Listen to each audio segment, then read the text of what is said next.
하나님이 내가 너의 죄를 용서하마라고 말씀하신다면 그 용서하셨다라는 말씀이 이제 내 모든 죄가 회개한 죄가 다 이제 없어졌어. 난 이제 깨끗해 라고 생각하시나요? 아니면 다르게 생각하시나요? 없어졌다라고 생각하죠. 그게 우리의 착각이에요. 하나님은 우리의 죄를 씻어주지 않으세요. 출애굽기 12장을 한번 볼게요. 출애굽기 12장 5절, 6절, 7절 같이 읽겠습니다. 시작. 너희 어린 양은 흠없고 1년 된 수컷으로 하되 양이나 염소 중에서 취하고 이달 열 나흘날까지 간직하였다가 해질 때 이스라엘 회중이 그 양을 잡고 그 피를 양을 먹을 집 좌우 문설주와 인방에 바르고 그랬어요. 그 다음에 12절 13절 같이 한번 읽겠습니다. 시작. 내가 그 밤에 애굽 땅에 돌아다니며 사람이나 짐승을 막론하고 애굽 땅에 있는 모든 처음 난 것을 다 치고 애굽의 모든 신을 내가 심판하리라. 나는 여호와라. 내가 애굽 땅을 칠 때에 그 피가 너희가 사는 집에 있어서 너희를 위하여 표적이 될지라.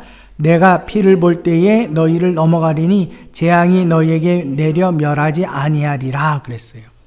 자, 천사가 그 장자의 생명을 취하지 않는 이유가 이스라엘 백성들이 선하기 때문에, 착하기 때문에, 의롭기 때문이 아니라 무엇 때문이죠? 피를 발랐기 때문에요.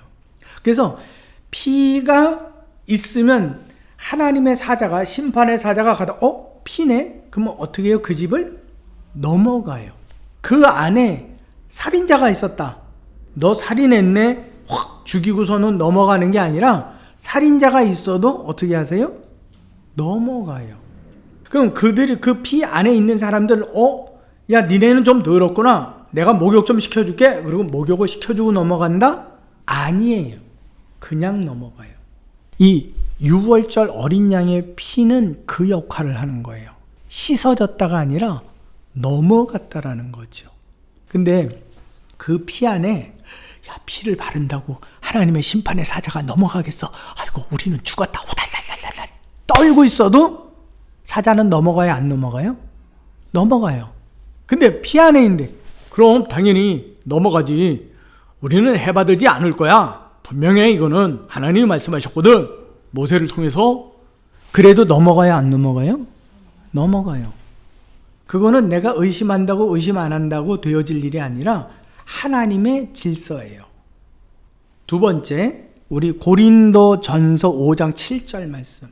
이게 지금 기독교인 안에 정확한 의미, 예수 그리스도의 보혈이 어떤 역할을 하는지 명확하게 이해를 못하는 분들이 많아서 다시 한번 말씀드립니다. 5장 7절 같이 읽습니다. 시작. 너희는 누룩 없는 자인데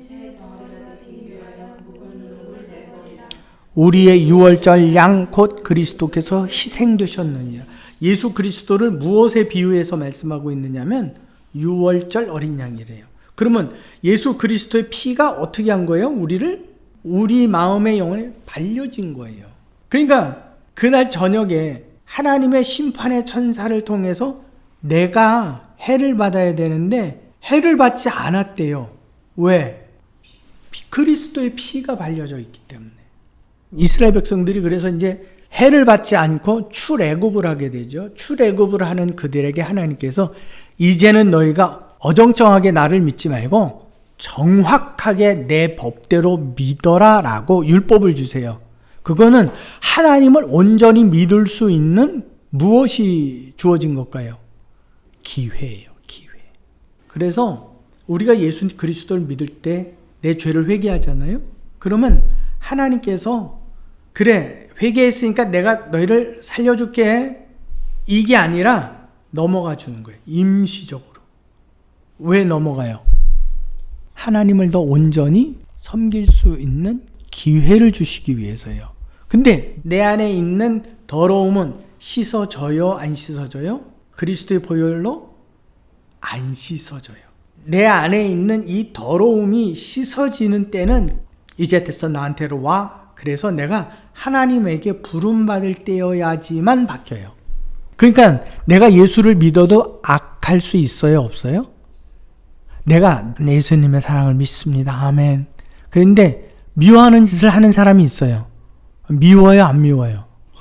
내가 씻어줬으면 깨끗해졌으니까 안 미워야 되잖아요. 근데 미움이 내 안으로부터 나온단 말이에요. 그럼 내가 씻긴 거예요? 안 씻긴 거예요?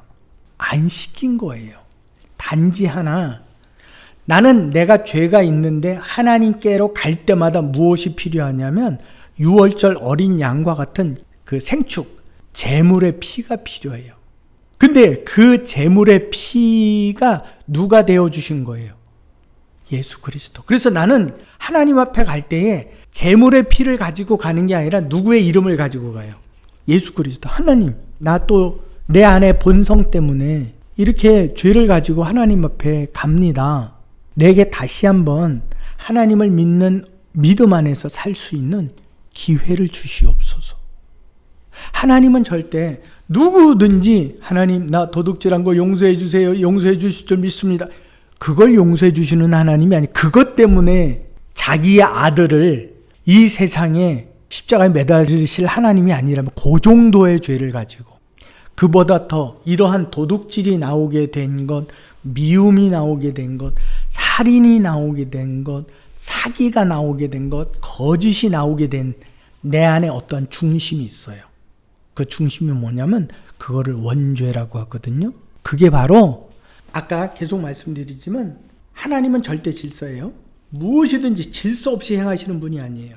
근데 사람을 만드실 때 하나님께서 하나님의 이 질서는 안 줬어요. 형상만 주었어.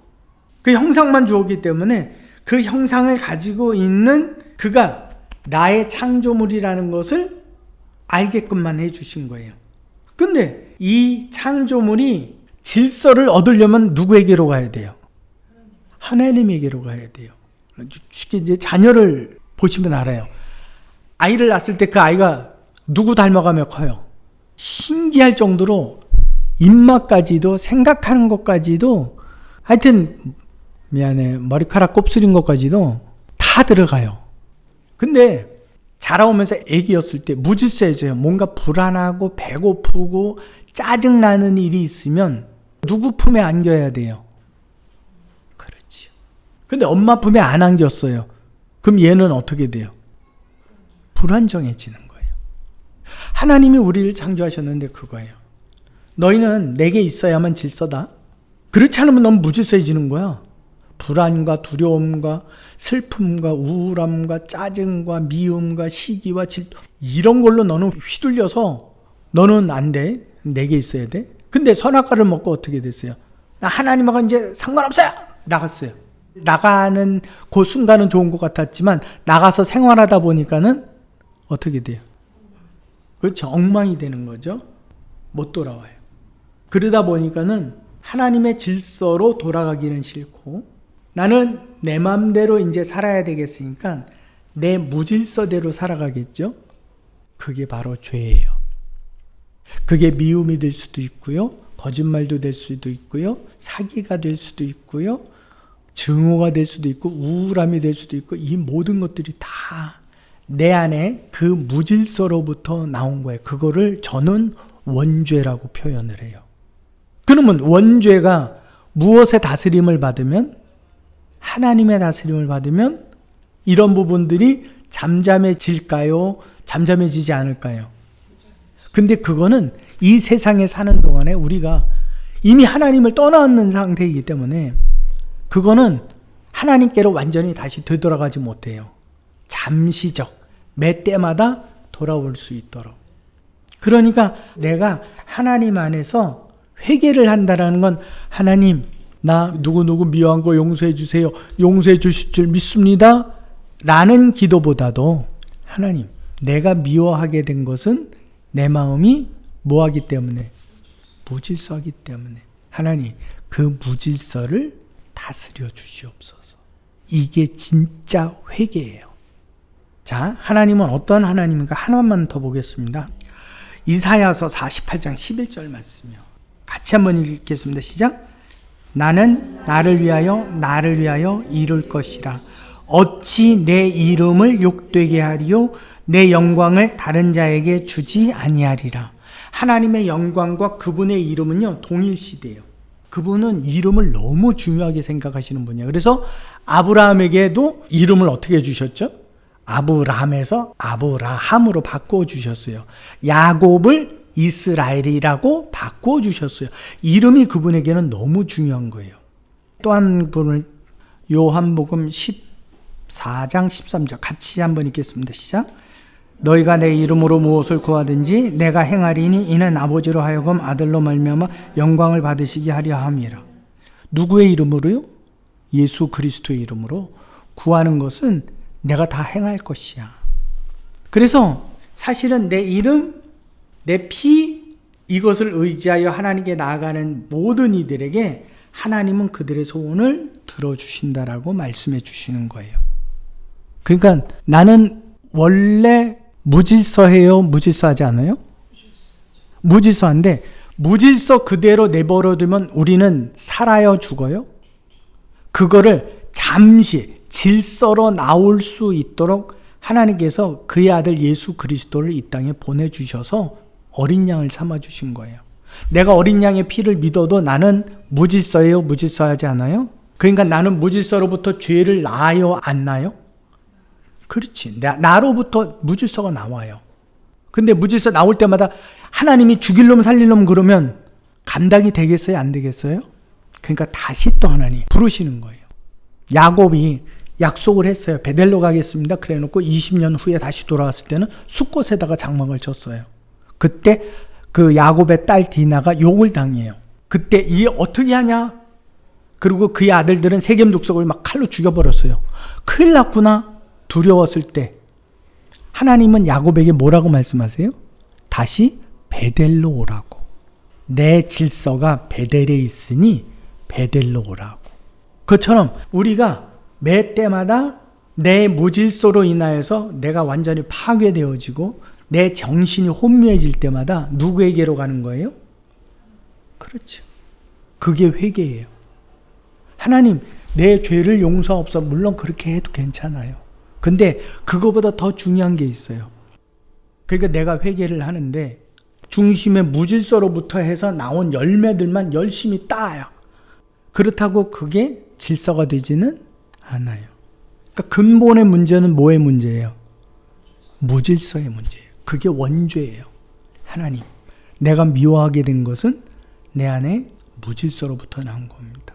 나를 질서 있게 다스려 주시옵소서. 이게 진짜 회개예요. 그러니까 회개를 하셨을 때 하나님이 내 회개를 잘 안 들으신 것 같아. 아니에요. 그분의 이름으로 기도할 때마다 여기 예수님의 말씀이 무엇이든지 구하면 이루시겠다고 약속하셨죠. 이 약속은 변함이 있어요? 없어요? 없어요. 그러면 한 가지만 더 생각을 해볼게요. 하나님, 내가 미워한 걸 용서해 주세요. 근데 그보다 더 중요한 게 있어요. 하나님, 내 안에는 무질서의 뿌리가 있어요. 하나님, 이 무질서를 다스려 주시고 질서 있게 해주세요. 그러면 하나님은 이것과 더불어서 내 안에 무엇까지도? 무질서까지도. 근데 우리는 또 시간이 지나면서 또 미워할까요? 안 미워할까요? 이거는 나쁜 일이라고요? 큰 일이라고요? 아니, 당연한 거예요. 근데 하나님은 또 죄를 짓는 것으로 죄를 여기지 않으셨어요. 내게 계속해서 나오지 않는, 내 이름으로 계속 구하지 않는 것을 그분은 죄로 여기셨다라는 거예요. 이것은 내 안에서 확신이 아니라 인정이에요. 인정. 예수님의 이름으로 구하면 다 들어준다며요. 나 그래서 구하는데요. 그건 뭐예요? 인정이에요. 누구를 인정해 주는 거예요? 하나님, 또 그분의 말씀. 나는 말씀대로 나는 행합니다. 분명히 이름으로 구하라 그랬죠? 그래서 나는 구해요. 또 내 안에 무질서가 왔어요. 미워했는데요. 그 미움이 무질서로부터 왔어요. 나 요번에 정말 손에 뭐라도 없었으면 한 대 패줬을 거예요. 너무 분노가 나요. 하나님, 난 무질서예요. 성경에는 뭐라고 말씀하세요? 베드로가. 내 형제가 내게 죄를 지면 몇 번이나 용서해 주리까? 7번이면 족하겠나이까? 7번씩 몇 번이요? 70번. 7번씩 70번이 똑같은 죄를 짓는 그 이웃을 계속 용서해 주는 건 쉬워요? 어려워요? 그러면 사람에게 그걸 요구하신 분이에요. 하나님의 아들이. 근데 하나님은 더 많이 용서하실까요? 안 용서하실까요? 더 하시는 거예요. 그러니까 걱정하지 마. 그건 완전수예요. 수억만 번을 계속 반복해도 괜찮아. 내게 올 때마다 누구의 이름만 대? 저는 제 평생에 잃어버리지 않는 기억 중에 하나가요. 7살, 8살 때 극장에 들어가고 싶은데 제 딸에는 그때 들어가려면 저게 있어야 돼요. 보호자. 그때 영화비를 갖고 엄마 아빠는 바쁘니까 안 되고 어른처럼 보이는 아저씨 하나가 더 아저씨 저기 극장 가세요? 제 표는 제가 낼 테니까요. 저 손잡고 좀 들어가 주세요. 그러면 손잡고 들어가요. 그래서 표값을 아저씨한테 주고 그럼 아저씨가 제 표값까지 내줘요. 그럼 조그만 쪽지를 찍 찢어갖고 하나를 줘요. 극장에 딱 들어가잖아요. 들어가서 감사합니다. 그러고 따로 가요.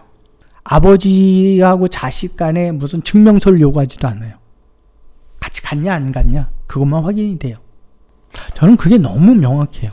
아 그렇구나.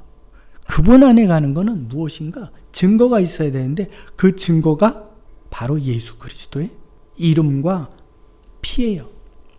그러니까 이제부터 신앙생활 마음 불편하게 하지 마세요. 성경에 보면 예수님 좌우편에선 강도, 그 강도가 자기가 지은 모든 죄를 다 십자가 위에서 용서를 빌었나요?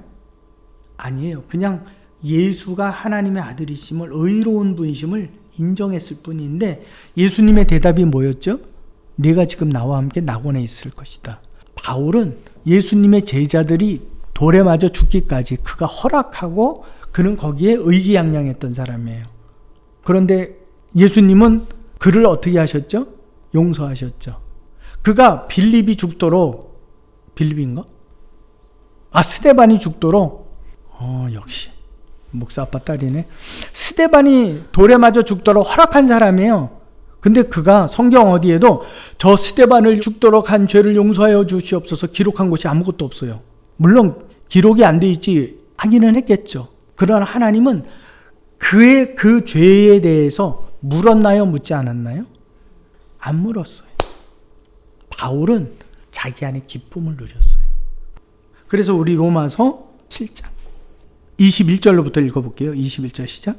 그러므로 내가 한 법을 깨달았노니 곧 선을 행하기 나에게 악이 함께 있는 내 속사람으로는 하나님의 법을 즐거워하고 내 지체 속에서 한 다른 법이 내 마음에 걷어서 내 지체 속에 있는 주의 법으로 나를 사로잡아 오는 것이다. 그러면 죄가 이겨요? 믿음이 이겨요? 죄가 이겨요. 그래서 슬퍼요. 뭐라고 외쳐요? 24절 시작. 오라 나는 곤고한 사람이로다. 이 사망이 25절이요. 그런즉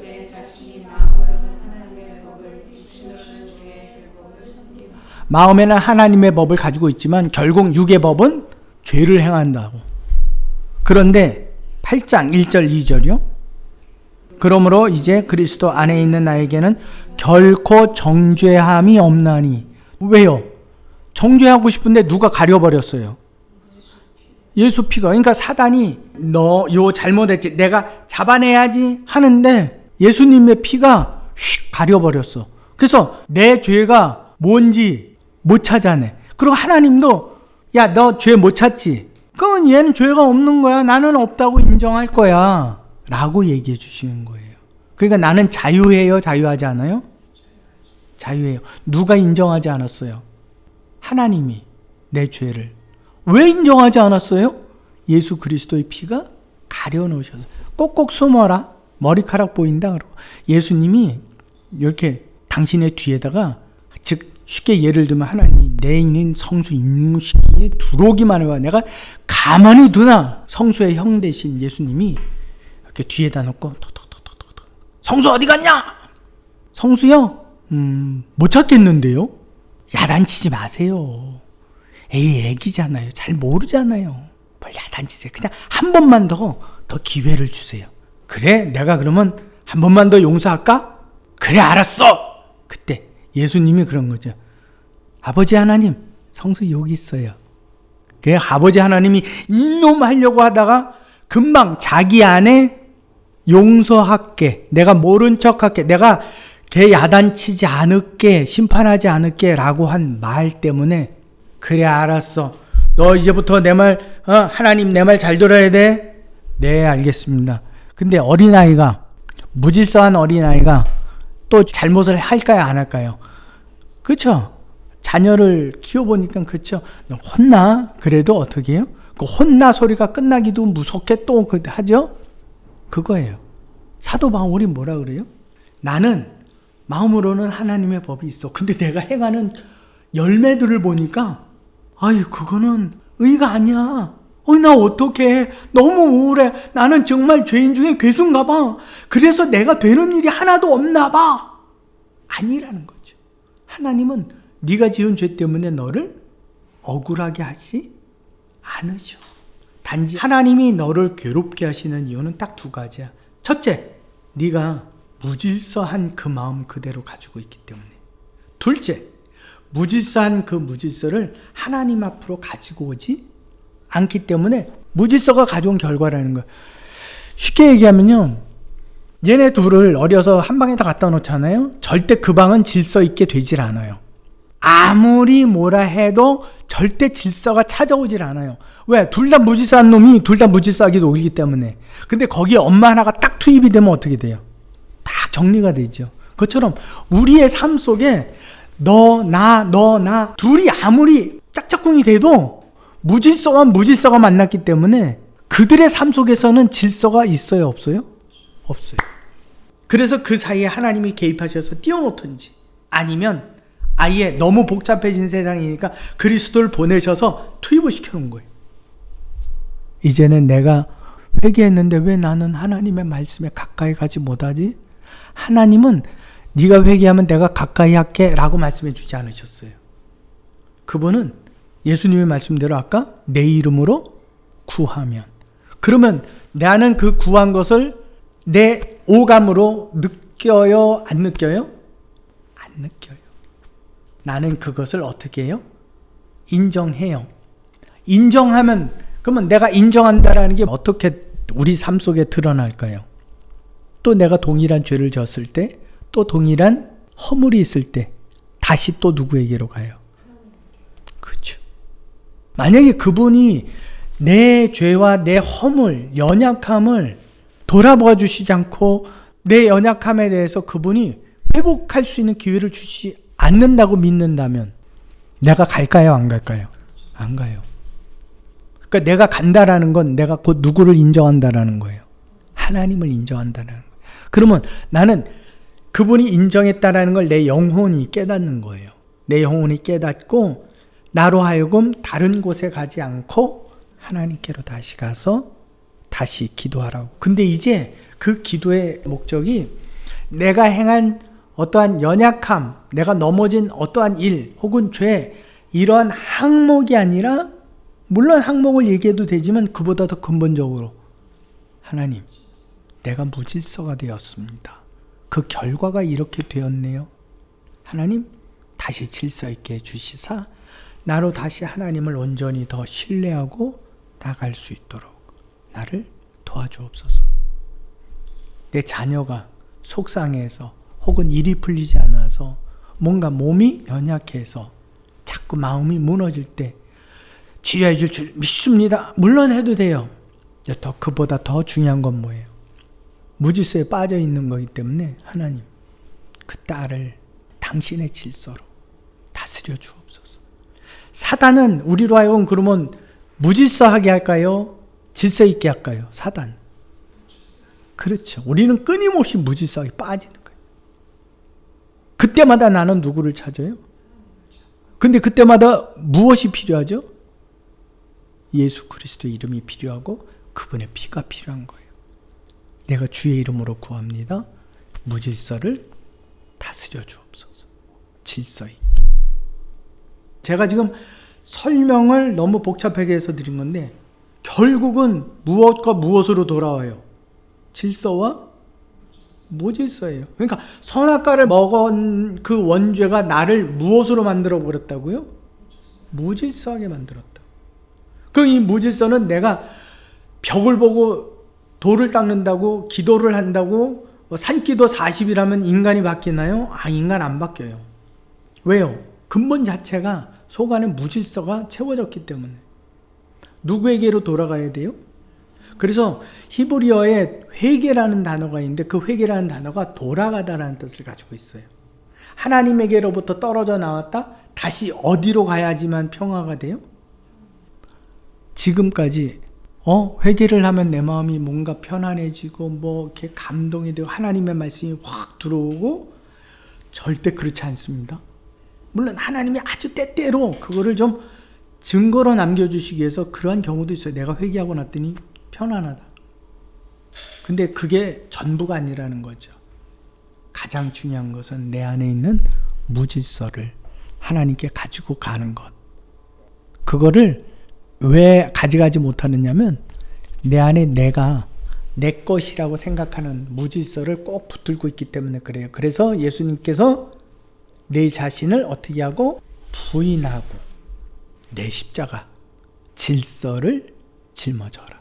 수고하고 무거운 자들아 다 내게로 오라. 내가 너희를 쉬게 할 것이다. 쉬게 한다? 질서 있게 해줄 것이다. 사람이 복잡해지는 마음이 뭐 때문에 그래요? 무질서하기 때문에. 저는 성경을 그렇게 이해를 해요. 이걸 하나님을 믿는데 복잡하게 미워하지 않게 해주시옵소서. 근데 이쪽에서는 거짓이 나오고 이쪽에서는 분노가 나오고 이걸 어떻게 다요? 이거는 무질서하게 올라오는 거거든요. 하나님. 내 안에서 일어나는 게 너무 많은데 일일이 다 헤아릴 수도 없어요. 그냥 난 다 몰아서 한 가지로만 해주세요. 무질서해요. 질서 있게 주옵소서. 제자들이 배를 타고 가는 동에 풍랑을 만났어요. 그들은 무질서예요? 질서예요? 예수께서 오셔서 풍랑을 잠잠케 하셨어요? 질서예요? 무질서예요? 질서예요. 성경에 수많은 사건들이 있는데 그 사건을 일일이 다 분석을 하자면 너무 복잡한데 공통점을 딱 찾아내면 인간의 일은 완전한 무질서, 하나님만 절대 질서. 인간이 절대 질서에 들어가기 위해서는 누구에게도 돌아간다? 그 돌아가는 게 바로 회개라는 거죠. 회개가 이거 잘못했으니 용서하옵소서 이런 게 아니라 나의 무질서를 인정하고 다시 하나님을 찾는 거. 근데 그 무질서에 대한 내 기도의 능력이 내게만이 아니라 내 자녀에게도 내가 기도할 때 어떻게 해요? 성경에 보면 귀신 들린 아들을 데리고 온 아버지가, 아들은 구하지 않았어요. 아버지가 구했어요. 내 아들의 무질서를 고쳐달라고. 그가 불에도 물에도 넘어지나이다. 그때 나의 믿음 없음을 고쳐주옵소서 라고 대신 기도했더니 예수님께서 어떻게 하셨어요? 아버지의 믿음 없음도 고쳐주시고 아들의 무질서도 고쳐주셨어요. 그러니까 믿음 생활하실 때 꼭 이거를 기억하십시오. 이게 들벌교회에서 이야기하는 이 원리예요. 이걸 잊지 말고, 그렇습니다. 나는 교회나 목사를 믿지 않습니다. 나를 질서 있게 하시는 분은 오직 누구밖에 없다고요? 하나님밖에 없다. 이제 회개, 질서, 무질서, 이게 뭔가 하나님의 말씀이 내게 감동, 대신에 하나님의 말씀은 내게 깨달음을 주시는 거예요. 그 깨닫게 하시고 깨달음의 폭을 넓혀주시는 것, 그게 그분이 내게 감동으로 주시는 거예요. 뭔가 갑자기 막 울컥해지고 눈물이 푹 뜨고, 물론 그럴 수도 있지만 그것에 절대 의지를 하시면 안 돼요. 목사를 믿지 마십시오. 교회 크기를 믿지 마십시오. 하나님의 말씀을 믿으십시오. 그 다음에 그 말씀을 깨닫게 하시는 성령을 의지하십시오. 이것이 진리입니다.